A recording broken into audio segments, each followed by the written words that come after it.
right? We're also leaving out the human element. Who are the people that are working for us? How are they being treated? What are the resources that we're using to transform, into a product or a service with our business? How are they extracted?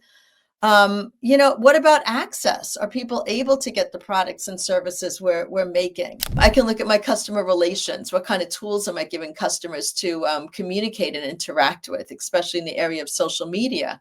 How can I make my customers rock stars? Oh, I bought this and I benefited that. My students were just studying Tony's Chocolonely, which is a Belgium chocolate company. And that was started when a journalist was covering a story about child slave labor in chocolate and just was really touched by it and felt like he could do something different. Welcome to another episode on the Vibrant Publishers podcast. Today we have with us Dr. Tamara Stenn, an associate professor of entrepreneurship at Suffolk University and a sustainability innovator with over 30 years in academia and social enterprise. Known for her hands-on approach, Tamara created the Sustainability Lens game and founded QCQ, an eco-fashion brand promoting fair trade. Welcome to the podcast, Tamara. Thank you. I'd like to begin by asking this one question where, sustainability is often seen as being just eco-friendly, but I believe it's just more than that. So could you elaborate on the concept of sustainability in the idea of business and why it is crucial in the long-term sense? Sure. With sustainability, what we look at is the full concept. My background is also as an economist, and we study something called the circular economy. And what we're looking at is the idea that we are all interconnected.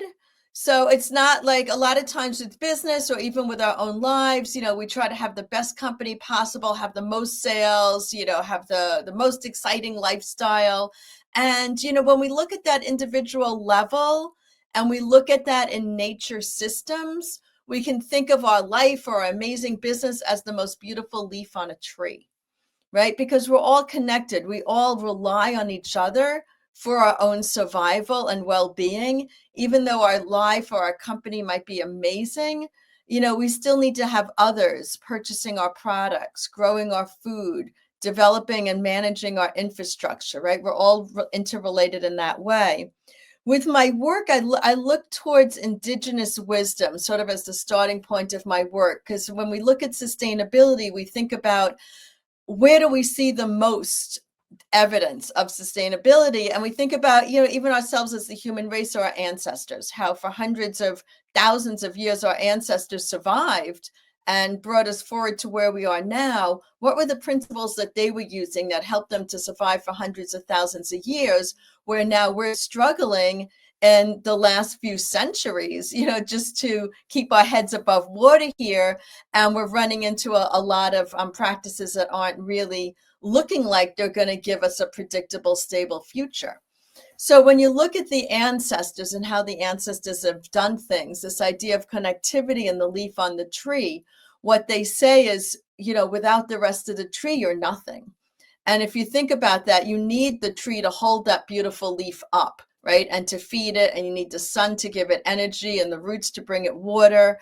And when you don't have those connections, then the leaf falls off the tree, right? And it becomes compost. So, looking at businesses, if we just look at like only our energy, right? We're also leaving out the human element. Who are the people that are working for us? How are they being treated? What are the resources that we're using to transform, into a product or a service with our business? How are they extracted? What about access? Are people able to get the products and services we're making?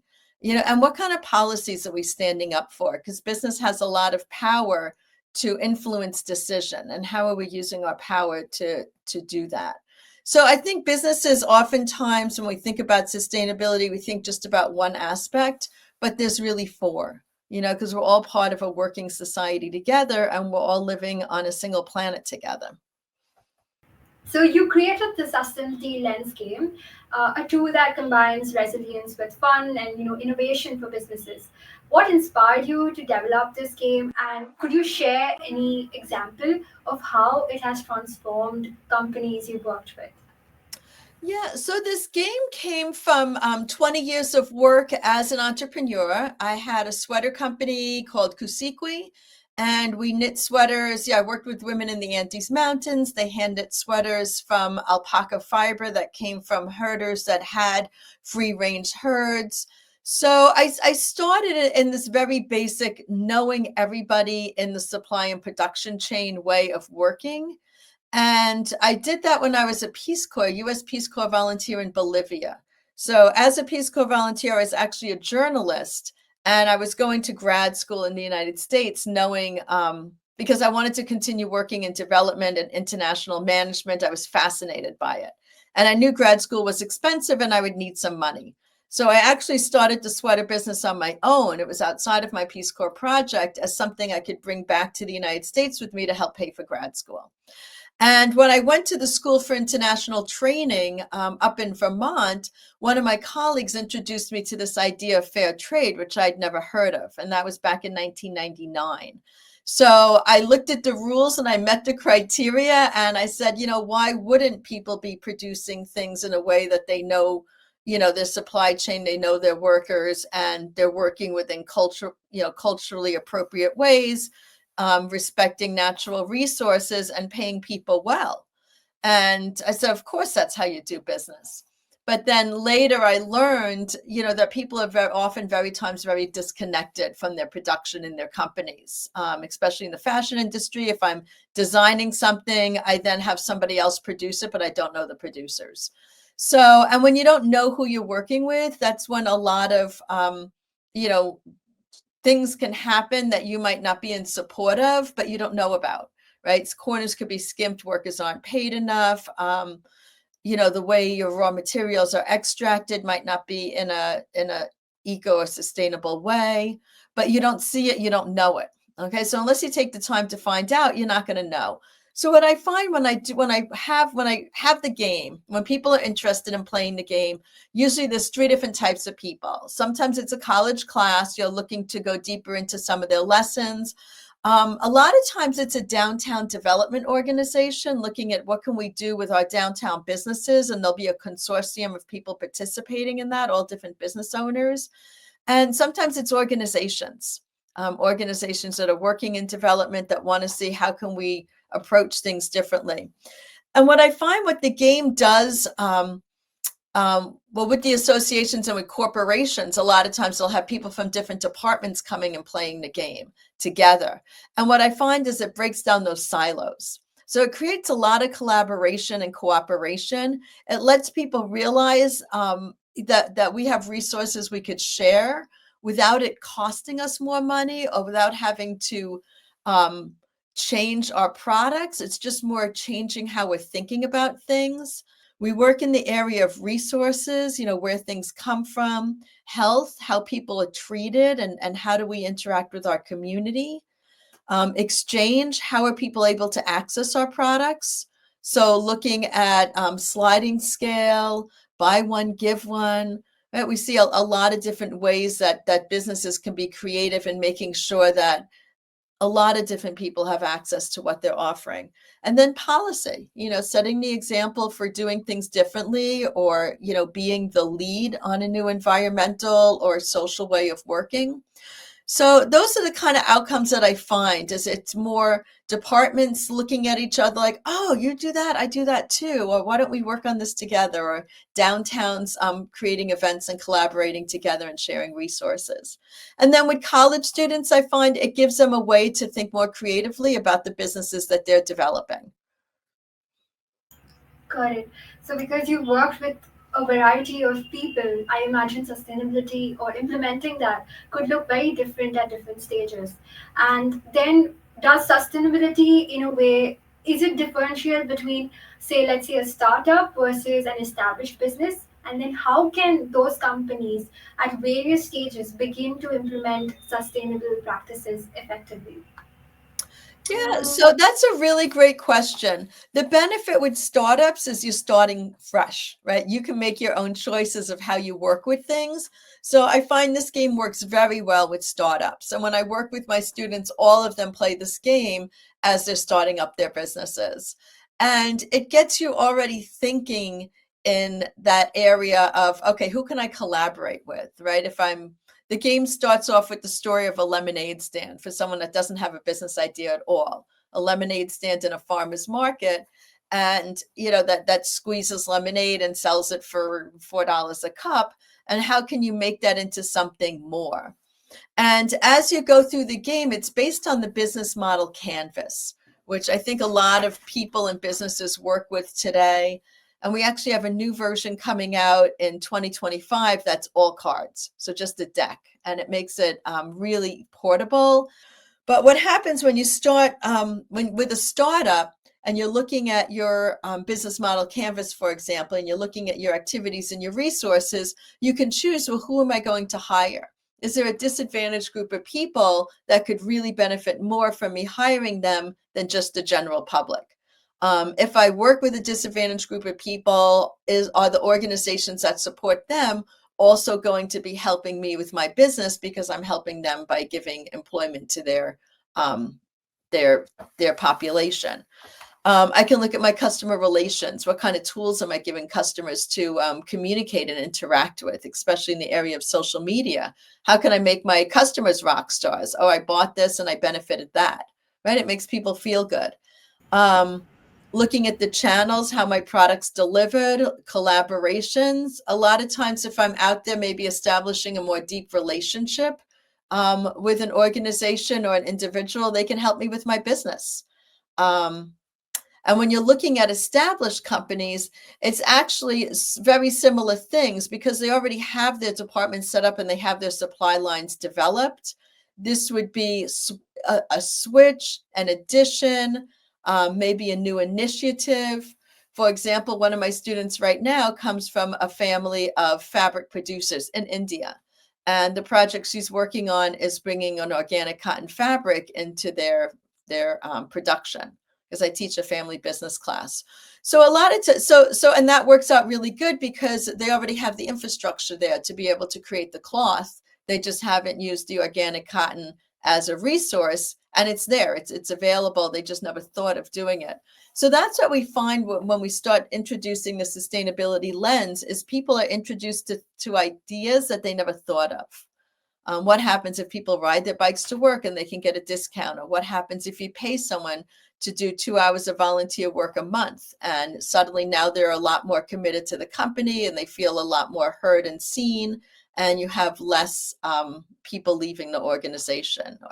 So what we find is when you start working in the areas of sustainability, it makes the company stronger in different ways. With your supply chain, when you know your suppliers, you know your producers, they're going to go that extra mile for you. If a natural disaster happens, for example, my friend's a spice trader.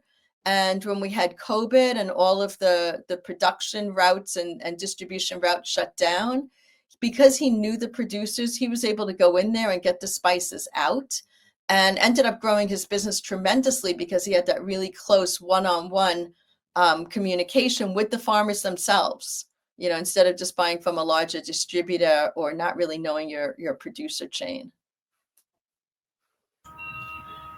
Thank you, Tamara. I think those examples are great for those who are, wanting to implement sustainability in their businesses at different levels. I'd also like to ask, so there's this one saying that goes that sustainability should be a part of business culture rather than just being a checklist or a, goal setting checklist perhaps. So how can leaders then embed this mindset into their teams, and what are the challenges they might face along the way? I think that's one of the hardest things when you're looking at a business, because you're looking at the culture, right? And who drives the culture? It has to be top down. A lot of times it needs to be top down, right? What is the leadership believing? And a lot of times organizations will have very beautiful mission and vision statements, and then there's drift. They'll sit down, they'll do a big commitment to sustainability, but then after a while, kind of the excitement of it dies off. So how do you sustain that? And I think that the checklists are actually not a very bad thing to do, because it helps us to remember, what do we need to be focused on? There's one organization called the B Corps that is pretty much all checklist. But the checklist helps you think about how you need to make decisions, right? And have, because if you have a new hire come on that doesn't understand, oh, we need to know our suppliers, and we need to have visited them. That's something I really tell people is visit who's producing, go to where they are. When I had I had a college student start a sock company called Feet. And when they started to do their larger scale production, they were outsourcing it to China. And I told him, go down and find out who's producing that in China. And one of his classmates actually was from China, and during winter break went and knocked on the door of the producer that they found online and sent an order to, and introduced himself. And so the producer said, oh, this is so great. You're college students. I'll waive the high minimum that I have on my products for you guys. I really love what you're doing. And he let the student have a tour of the facility because we wanted to make sure that the workers were being paid well, that it wasn't a sweatshop that he was partnering with. And it turned out to be a well-run business. And they had a very good relationship with the owner because they knocked on the door.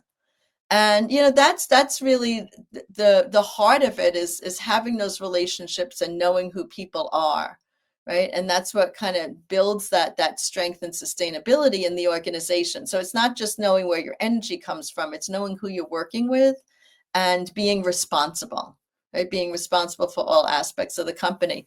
So in that case, checklists sometimes are helpful to keep track of who's who and how things work and what do we need to do. And but then being authentic and following that, I think that's where the culture can start changing.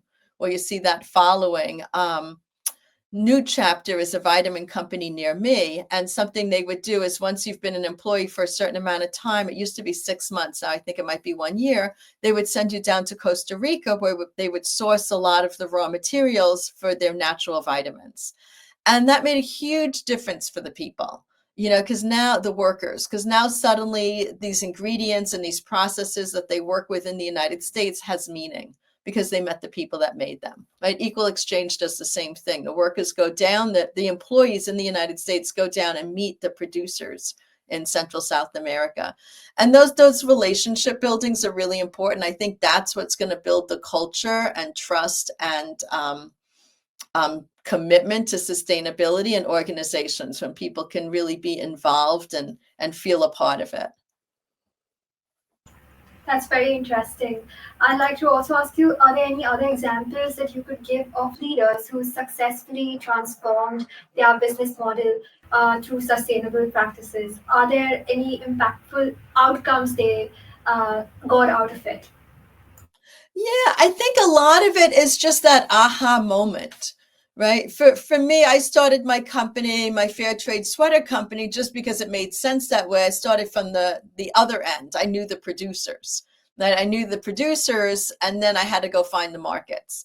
So, but what I found was once I was working in the United States, I was a little bit further away from the producers and I was hiring my own staff in the United States. I joined B Corp because at that time, B Corp was a newer certification, and it seemed like something really interesting. And when I joined B Corp, one of the things they looked at was how do I treat my USA workers? And fair trade doesn't look at that. Fair trade looks at the production. So for me, I had to make some changes. I came up with the concept of being able to be paid to do volunteer work. So my workers were given time off to volunteer that was paid. Having people with benefits, making sure they had good benefit packages, giving people flex schedules for working. So those were all practices I hadn't really thought about, but because I joined the B Corp, that made me think about it. But what I find, other people, my students were just studying Tony's Chocolonely, which is a Belgium chocolate company. And that was started when a journalist was covering a story about child slave labor in chocolate and just was really touched by it and felt like he could do something different. And he created this company, mostly that they're selling chocolate bars. You might see them, the Tony's big giant chocolate bars, but they produce more non-child slave produced chocolate than they do chocolate bars. So what they're doing now is selling that chocolate as a raw material to other chocolate makers, large companies, so that they also can have that more sustainable product in their supply chain. And, when you look at the things that are unsustainable, there's always reasons and they can be solved. So the reason why there's so much child labor in the chocolate supply chain is there's not enough money being paid for the chocolate, and there's not a lot of infrastructure or training to be able to make good quality chocolate yields, right? Because the chocolate grows on these trees that are kind of in these forest areas. So to have the chocolate that's made without the children, you have to have enough money to be able to pay an adult. And that way the children can go to school, and there needs to be a school somewhere so the children can go there, and there needs to be an incentive for them to get an education, so sort of a route to another job or skill. So what Tony's Chocolonely does is they'll go out into the field and work a little bit more on the infrastructure, collaborate with government organizations, provide technical assistance so that the chocolate quality is better. They can get a better price for it. They cut out the middlemen because they're the direct buyers. And so we're able to get better quality chocolate that's not made with slave labor, that's not so much more expensive than the other chocolate. And Equal Exchange has a similar program with their coffee and chocolate, and a lot of organizations that are more sustainable fair trade are working in that way, where they're improving the production, even though they don't own the production. These are independent farmers. But by being responsible and helping them learn to do things better and earn more money, they're strengthening the farmer communities and then creating a better product for consumers. And then people can also feel good about what they're consuming because they know it's benefiting others. I'm sure many budding entrepreneurs out there will definitely be inspired by all these examples that you've given. And if there are any three key sustainability practices that you would like to recommend to them, what would those be? I think the first one is I find a lot of people are doing things in a sustainable way. Maybe they don't have the fair trade certification, or they're not the B Corp, but they're working directly with producers. For example, we have a local coffee roaster in town that goes to Ghana to buy their coffee. I think letting people know what you're doing. A lot of times, people tend to be a little bit shy about their practices. They think, oh, well, people are just interested in my product. But really speaking out and making it visible how you do your practices is really helpful, because it sets the example for others. It lets people know this kind of thinking and working is possible. That fits in on the policy end of the sustainability lens, where we're looking at advocating for and being the example of positive change. So if we have some kind of recycling practice within our organization, let it be more visible to people. If our employees do have 2 hours of or more of volunteer time a month, let that be really visible to the people they're volunteering for, that your organization is paying for this volunteer time. A lot of times people, I think, are a little more humble about what they do, or they think people aren't so interested, but speaking out about it helps others realize, oh, I can do that too. Oh, what a good idea. And it spreads that sustainability mindset. The other thing that I would recommend that people do is, let the consumers be involved. And we see a lot of that now with social media. People are a lot more engaged, but really letting people have the connection. When we made our sweaters, what we found was that the women, when they're knitting, they're hand knitting these sweaters, and it takes them hours and days. And I asked them, what are you thinking about when you're knitting these sweaters for hours and days? And they're thinking about the consumer. They're thinking about who's going to wear it. How do they feel? What's their stressful life like up in the cold north? Because these women are in Bolivia and they're in Peru. And so we made that part of the product. They wanted to have more of a connection for the person that they were knitting for. And that's a little part of their culture too. So we said, well, let's do that. And we created blessing cards, and the women who recently learned to read and write were able to write a message in Spanish or whatever language. Sometimes they wrote in Quechua on the card that went with the sweater. And then the consumer was able to communicate back to that exact knitter. And building that reciprocity, that's a really important part with sustainability. That reciprocity of being able to give and get is really important. So I think that's something, giving the consumers a way to connect with the product and the producers. And then also the accessibility piece is really big, especially now where we're looking at so much inequality in the world.